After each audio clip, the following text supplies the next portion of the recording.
இருந்துச்சுண்ணா. தனுஷோட ஆக்டிங்லாம் எப்படி இருந்துச்சு? சூப்பரா இருந்துச்சு. சூர்யா சாங்லாம் ரொம்ப வைப்ல போயிட்டு இருந்துச்சு. ரொம்ப நல்லா இருந்துச்சு. படம் வந்து சூப்பரா இருக்கு ப்ரோ. தலைவர் வேற மாதிரி நடிச்சிருக்காரு ப்ரோ. வில்ல சூர்யா சூப்பரா பண்ணியிருக்காரு ப்ரோ. ஃபுல் சீன் ஃபுல்லாக படம் பயங்கரமாக இருக்கு. அவரே டைரக்ட் பண்ணி அவரே படம் எடுத்துருக்காரு. இதேமாரி அவரே பண்ணால் நல்லா தான் இருக்கும் ப்ரோ. செல்வர் சாங் வச்சிருந்தான் ஆனால் பட் படம் நல்லா இருக்கு ப்ரோ. சூப்பராக இருக்கு. தனுஷோட ஆக்டிங்லாங்கம்மா? தனுஷோட தங்கச்சி தான் சூப்பர். தனுஷோட தங்கச்சி சூப்பரா. அதெல்லாம் வேற லெவலுங்க. நல்லா தந்துடுறானா பார்க்கலாம். சூப்பராக போகுது. அதெல்லாம் எதுவுமே கிடையாது. அவரே டைரக்ட் பண்ணி அவர் பண்ணாரு. ஆமாம், அதெல்லாம் ஃபர்ஸ்ட் டைம் மாதிரியே தெரியல. சூப்பராக இருக்கு. ஸ்க்ரீன் பிளேலாம் அதெல்லாம் வேற லெவல். எல்லாமே எதுவும் நெகட்டிவே இல்லை. படம் பார்க்குற மாதிரி இருக்குது. ஃபேமிலியோடு வந்து பார்க்கலாம். லேட்டாக கொடுத்தாலும் ஃபேமிலியோடு பார்க்குற மாதிரி கொடுத்துருக்காரு. அது கொடுத்துருக்காங்க இருந்துச்சு. ஆனால் ஆக்சுவலாக அந்த மாதிரி இல்லை. படம் வந்து எதிர்பார்ப்பு போல் இன்னும் நல்லா தான் இருந்துச்சு. ஃபேமிலியோடு வந்து பார்க்கலாம். படம் வந்து அவரே டைரக்ட் பண்ணி கொண்டு போயிருக்காரு. எப்படி பண்ணியிருக்காரு? இன்னும் மேற்கொண்டு இந்த மாதிரி ட்ரெண்டிங்காக கொடுத்துக்கிட்டே இருக்கணும் நான் இது பண்ணுறேன், எதிர்பார்க்குறேன். செம்மையாக இருந்துச்சு. எல்லாம் நல்லா இருந்துச்சு. நல்லா இருக்கு. Super bro. Okay bro. படம் ஃபுல்லாக ரத்த கலரியாக இருக்குது. சூப்பராக இருக்குது. ஆமாம், நல்லா மிராக்கிளாக இருக்குது.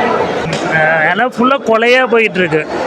அது ஃபஸ்ட்டு ஸ்டார்டிங்கில் எண்டு வரைக்குமே ஒரு ஃபுல் அண்ட் ஃபுல் எல்லாம் கொலை சம்மந்தப்பட்ட இதாக போயிருக்கு. கொஞ்சம் எமோஷ்னலாக இன்னும் கொண்டு போயிருக்கலாம். நான் பெட்டர் இருக்கு. ஒரு டைம் பார்க்கலாம். சூப்பராக இருக்கு. தலைவர் படம் வெயிட்டாக தான் தலைவர் இருக்கும். அண்ணன் நடிப்பு வேறமாக நடிச்சுக்கிறாரு. எல்லாமே படத்தில் எஃபெக்ட் ஃபுல்லாக போட்டுருவாங்க. அவரே டைரக்ட் பண்ணி அவரே பண்ணி அதான் அது ரசிகர்களுக்கோசரம் அவரே டைரக்ட் பண்ணியிருக்காரு. 50வது படம் ஒரு பயங்கரமாக எடுத்துருக்காரு. வெற்றிமாறனை விட அதுக்கு ஒரு படி மேலே போய் எடுத்துருக்காரு. நல்லா சூப்பராக எடுத்துருக்காரு. தனுஷோட ஆக்டிங்லாம் சூப்பராக இருக்குது. அவரே டைரக்ட் பண்ணி எடுத்திருக்காரு. படம் எந்த அளவுக்கு கொண்டு போயிருக்காரு? நல்லா ஸ்க்ரீன் பிளேல கரெக்டாக கொடுத்துருக்காரு. எல்லாம் சூப்பராக கொடுத்துருக்காரு. ஒன்றும் பிரச்சனை நல்லா இருக்கு. சூப்பராக இருக்கு. அசூரன் வட சென்னை மாதிரிலாம் இல்லை. அது மாதிரி தான் எதிர்பார்த்து வந்தோம். பட்டு செகண்ட் ஹாஃப்லாம் கொஞ்சம் லென்த்தாக இருக்குது. கொஞ்சம் போர் தான். ஸ்டோரி எப்படி கொண்டு போயிருக்காங்க? ஸ்டோரி பரவாயில்ல, பட் கொஞ்சம் லென்த்தாக இருக்குது. வழக்கம் போல் ஆக்ஷன், அது ரெடி, சண்டை அது மட்டும்தான் இருக்குது. காமெடி அந்த மாதிரிலாம் ஏதாவது அவரோட ஒரு சில காமெடிலாம் கொடுப்பாரு. பெரிய லெவலில் ஒன்றும் இல்லை. எதிர்பார்த்து வந்த அளவு இல்லை. ஆனால் அது மாதிரி ஒரு இது வராது. எஸ் சூர்யா நடிச்சிருக்காருன்ற அவர் ஆக்டிங் பரவாயில்ல.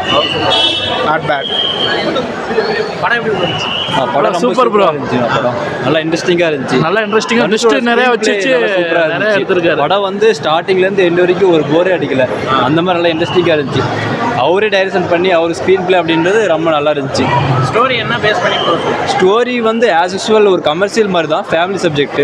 அதில் வந்து இந்த துரோகம், நம்பிக்கை அந்த மாதிரி இருக்குது. பட் படம் என்டையராகவே சூப்பராக இருக்குது.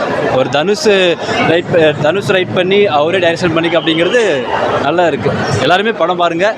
சூப்பராக இருக்குது. நல்ல மூவி.